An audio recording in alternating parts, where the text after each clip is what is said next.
Desde 1997, o Grupo Familiar Souza contrata crédito rural subsidiado do Banco Central.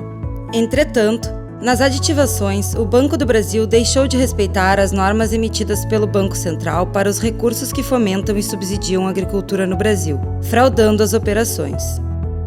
A negligência do Banco do Brasil gerou superendividamento e perda de terras, as quais foram a leilão. A dívida exigida no banco é hoje 150% maior do que a dívida real. O Grupo Familiar contratou R$ 12.857.645,65 e até hoje já pagou R$ 13.591.082,30. O banco hoje cobra R$ 23.927.237,64, quando, na verdade, pelas normas do Banco Central, deveria exigir R$ 9.528.825,22. A diferença entre o valor exigido e o valor correto equivale a todo o orçamento de 2014 para a saúde no município de Acreúna. Se esta fraude persistir, acarretará a perda de todas as terras que garantem as operações de todo o grupo familiar e que são objetos de execuções suspensas por esse juízo. Acarretará também a perda de empregos no campo e a arrecadação de tributos para a Fazenda Municipal. Correm 15 execuções contra todo o grupo familiar na Vara Civil de Acreúna. Elas devem ser agrupadas com a presente ação de reenquadramento, de forma que haja economia processual, direito fundamental ao justo processo e análise bem fundamentada do caso concreto pela visão global do problema. Vamos agora aos fatos do caso concreto. Esta parte do vídeo dá uma visão global da esquematização anexada à petição inicial. Desde 1997, R$ 12.857.645,65 foram contratados pelo Grupo Familiar. Desse valor tomado e repassado para o Grupo Familiar, já foram pagos R$ 13.591.082,30. As plantações são empresas a céu aberto, passíveis de intempéries. Em função disso, houve uma série de quebra de safras e safras com produtividade menor do que o esperado, inclusive segundo índices oficiais. Isso impossibilitou o pagamento das contratações iniciais, gerando repactuações. Aqui vale citar a súmula número 298 do Superior Tribunal de Justiça, que diz que o alongamento de dívida originada de crédito rural não constitui faculdade da instituição financeira, mas direito do devedor nos termos da lei. Em todos os aditivos, o Banco do Brasil cometeu ilegalidades e deixou de seguir as normativas do Banco Central, impondo taxas de juros incorretas, elevando o valor do débito principal de forma fraudulenta e onerando excessivamente o grupo familiar. O produtor rural recebe recursos subsidiados para o cultivo, estando completamente vedada a utilização de tais recursos para o pagamento de recursos tomados anteriormente. Tal prática é denominada mata-mata de crédito rural, vedada pela norma do MCR 311. A não observância das resoluções 2666 e 3576 do Banco Central, com a elevação das dívidas por incorporação no valor principal de encargos ilegais, demonstram a fraude que incorreu o Banco do Brasil.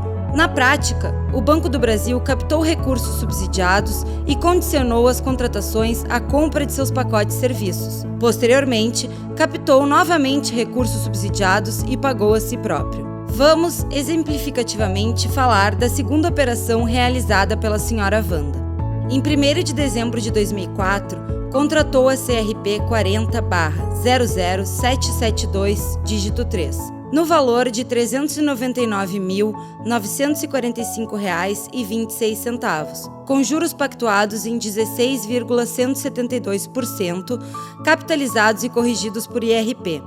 Os juros, desde o início impostos, já eram equivocados, uma vez que para recursos obrigatórios, segundo a Resolução 3576, deveriam ser de 8,75% ao ano. Vamos pular direto para a terceira aditivação, quando claramente se nota a fraude em que o banco incorreu.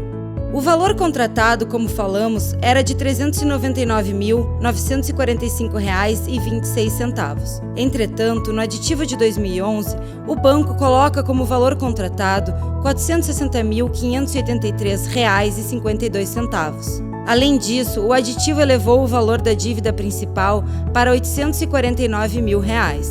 Quando o banco eleva o valor do crédito tomado, deliberadamente toma mais crédito controlado pelo Banco Central e remunera a si mesmo. Ou seja, a diferença de R$ 60.638,26 é novamente tomada pelo Banco do Brasil do Banco Central em nome da produtora e não é aplicado no campo como deveria, havendo deliberado desvio de finalidade e mais, fraude ao sistema financeiro nacional.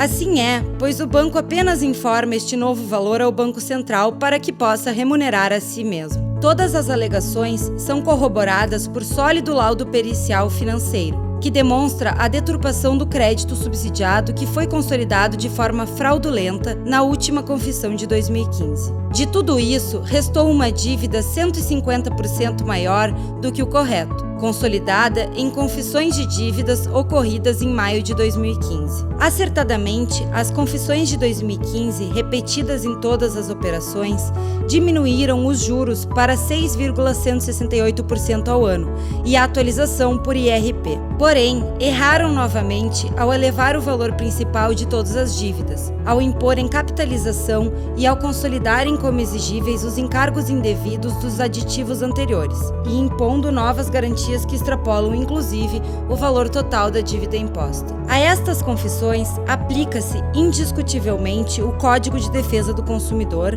com a preservação do direito básico de manutenção contratual, descrito no artigo 6º, inciso 5º, que determina a modificação das cláusulas que estabeleçam prestações desproporcionais.